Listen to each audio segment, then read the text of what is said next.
எல்லோருமே சுதந்திரமாக வாழணும்னு விரும்புகிறீங்க. ஆனால் உண்மையான சுதந்திரம்னா என்னன்னு தெரியாமல் இருக்கீங்க. நீங்கள் சுதந்திரம்னா என்னன்னு நினச்சிக்கிட்டு இருக்கீங்க அப்படின்னா, நீங்கள் நினைத்ததை செய்ய முடிந்தால் அதுதான் சுதந்திரம்.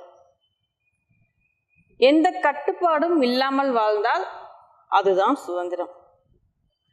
பணம் நிறைய இருந்தால் அதுதான் சுதந்திரம் அப்படின்னு நினச்சிட்டு இருக்கீங்க. ஆனால் வாழ்க்கை வேறொரு உண்மையை உங்களுக்கு கற்றுத்தருகிறது. என்ன அப்படின்னா, பணம் இருந்தும் மனம் நிம்மதி இல்லாமல், மன அமைதி இல்லாமல் வாழ்கிறார்கள்.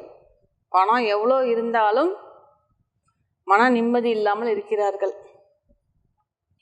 அதிகாரத்தில் இருப்பவர்களும் பயத்தில் வாழ்பவர்கள் இருக்கிறார்கள். புகழின் உச்சியில் இருந்தாலும் தனிமையில் அழுபவர்கள் இருக்கிறார்கள். அதனால நீங்க இதிலிருந்து தெரிந்து கொள்ள வேண்டிய உண்மை என்ன அப்படின்னா, சுதந்திரம் என்பது வெளிப்புற வசதிகள் கிடையாது. உண்மையான சுதந்திரம் என்பது மனதை ஆளும் ஆற்றல். ஆமாம், ஒரு மனிதன் தனது மனதை ஆள தெரிந்துவிட்டால் அவனை எந்த சூழ்நிலையும் அடிமைப்படுத்த முடியாது. அவன்தான் உண்மையான சுதந்திரமானவனு தெரிஞ்சுக்குங்க. அதாவது ஒரு காற்றாடி வானத்துல மிக உயரத்தில் பறக்கும்போது அதை பார்த்து என்ன நினைப்பீங்க? இந்த காற்றாடி எவ்வளவு ஒரு சுதந்திரமாக பறக்கிறது அப்படின்னு நினைப்பீங்க. ஆனா அதனுடைய நூல் வேற ஒருவரின் கையில் இருக்கிறது.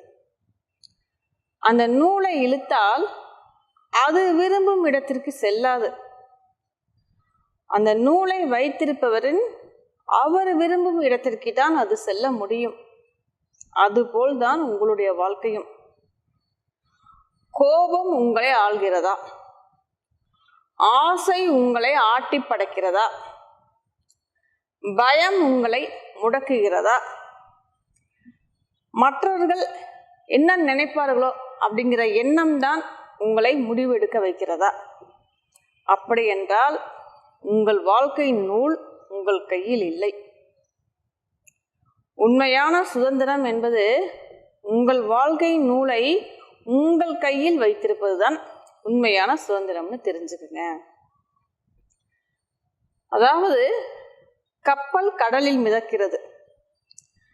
அந்த கடல் நீரில் தான் அந்த கப்பல் பயணிக்க வேண்டும். ஆனால் அந்த நீர் கப்பலுக்குள் புகுந்து விட்டால் அந்த கப்பலை மூழ்கடித்து விடும். அதே போல்தான்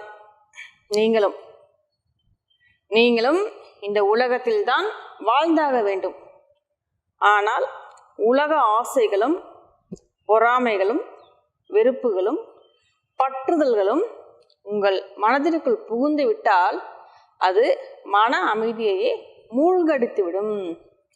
ஆனால் இது எதுவுமே உங்களுக்குள் அனுமதிக்காமல் நீங்க வாழ்ந்தீங்க அப்படின்னா நீங்க தான் உண்மையான சுதந்திரமானவன்னு தெரிஞ்சுக்குங்க.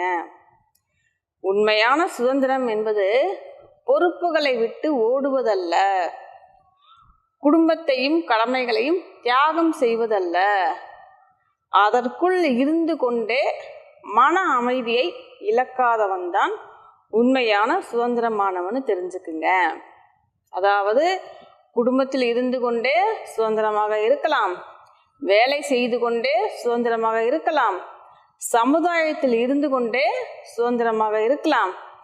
அதனால உண்மையான சுதந்திரம் என்பது வெளிப்புற சூழ்நிலையால் கிடைப்பது அல்ல. அது நீங்கள் பக்குவப்படக்கூடிய நிலை, உங்களுள் மலர வேண்டிய ஒரு நிலை அப்படிங்கிறத தெரிஞ்சுக்குங்க. இப்போ யாராவது உங்களை திட்டினால் நீங்கள் கோபப்படுறீங்க அப்படின்னா நீங்கள் கோபத்திற்கு அடிமையாக இருக்கீங்க. அதே மாதிரி உங்களை யாராவது புகழ்ந்தால் நீங்கள் சந்தோஷப்படுறீங்க அப்படின்னா நீங்கள் பாராட்டிற்கு அடிமையாக இருக்கீங்க. அதுபோல் நீங்கள் விரும்புகிறது கிடைக்கல, எந்த பொருளாகட்டும் அது ஏதாவது ஆகட்டும், நீங்கள் விரும்பினது கிடைக்கல அப்படின்னா அதற்காக வாழ்க்கையே முடிந்து விட்டது அப்படின்னு நினச்சிங்கன்னா நீங்கள் ஆசைக்கு அடிமையாக இருக்கீங்க அப்படிங்கிறத தெரிஞ்சுக்குங்க. ஆனால் இது எதுவுமே உங்களை அசைக்க முடியாத நிலையில் நீங்கள் வாழ்ந்தீங்க அப்படின்னா நீங்கள் தான் உண்மையான சுதந்திரமானவன்னு தெரிஞ்சுக்குங்க. எல்லாருமே இந்த உலகத்தை மாற்றணும்னு முயற்சி பண்ணுறீங்க. உலகத்தை மாற்றுவது கடினம், ஆனால் உங்களை மாற்றுவது எளிது. நீங்கள் மாறினால் உங்கள் பார்வை மாறும், உங்கள் பார்வை மாறினால் உங்கள் வாழ்க்கை மாறும், உங்கள் வாழ்க்கை மாறினால் உலகமே மாறியது போல் உங்களுக்கு தோன்றும். அதனால் உண்மையான சுதந்திரம் என்பது வெளியிலிருந்து கிடைக்கக்கூடிய அது அல்ல, அது உங்களுக்குள் மலர வேண்டிய ஒரு உன்னதமான நிலை, ஒரு உயர்ந்த நிலை அப்படிங்கிறத தெரிஞ்சுக்குங்க. உங்களை நீங்கள் ஆள தெரிந்து கொண்டு விட்டால் இங்கு யாருமே எதுவுமே எந்த சூழ்நிலையுமே உங்களை அடிமையாக்க முடியாது அப்படிங்கிறத தெரிஞ்சுக்குங்க. அப்போது இந்த உலகமே உங்களுக்கு நண்பனாகி இருக்கும். அதனால் உண்மையான சுதந்திரம் என்பது சங்கிலியை உடைப்பது அல்ல, சங்கிலிகளை உருவாக்கும் மனப்பதிவுகளை உடைத்தெறிவது தான் உண்மையான சுதந்திரம்னு தெரிஞ்சுக்குங்க. அந்த சுதந்திரமானவன் எப்படி இருப்பான் அப்படின்னா அவனுக்குள்ள எப்போதுமே அமைதி இருந்து கொண்டே இருக்கும். அவனுடைய வார்த்தைகளில் அன்பு வெளிப்படும், அவனுடைய செயல்களில் கருணை வெளிப்படும், அவனுடைய வாழ்க்கையில் அம்மாவின் அருள் வெளிப்படும். அம்மாவின் அருளில் நிலைத்திருப்பவன் அவனை எந்த பயமும் எந்த ஆசையும் எந்த அடிமைத்தனமும் ஆள முடியாது, எந்த பந்தமும் அவனை கட்டி போட முடியாது. அம்மாவின் அருளில் நிலைத்திருப்பவனை அவன் கூடவே அம்மா எப்போதும் இருப்பேன்